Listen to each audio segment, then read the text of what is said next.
La date du 15 janvier, ce qui provoque la panique des restaurateurs et des brasseurs en amont de la tireuse à bière. C'est en effet toute une filière qui est à l'arrêt. Stéphane Gaudry, Nicolas Meyer. Derrière les rideaux baissés des restaurants et les terrasses désertes des cafés, c'est toute une filière qui tire la langue. En première ligne, les brasseurs, notamment les plus petits, ceux qui sont peu présents en grande distribution et écoulent la majeure partie de leur production en bière pression. Dans cette petite brasserie colmarienne, depuis le début du confinement, les seuls fûts qui se remplissent ne vont pas plus loin que la chambre froide. Alors là, on a 14 fermenteurs de 4000 litres et 3 fermenteurs de 8000. Ils sont tous pleins, ils attendent, ils sont stockés à 0 degré, de cette manière la bière reste stable.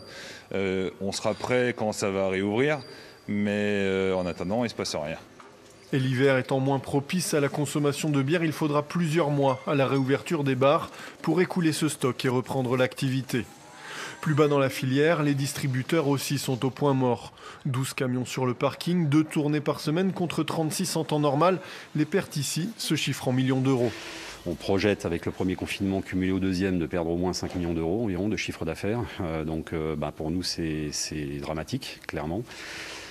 Ça se traduit également par tout un tas de dommages collatéraux comme les stocks par exemple. Le premier confinement, on avait déjà perdu pas loin de 70 000 euros de marchandises. On s'apprête à perdre en deuxième vague quasiment la même chose. Aux premières loges, pour constater les difficultés de leurs clients, les distributeurs craignent les fermetures qui risquent d'accompagner le déconfinement.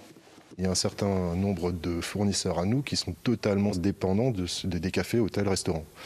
Donc si demain, effectivement, le secteur devait perdre, selon des hypothèses les plus pessimistes, 30% de son activité, on peut imaginer que la casse au niveau des entreprises et évidemment au niveau de l'emploi sera majeure en Alsace, mais sur le reste du territoire français.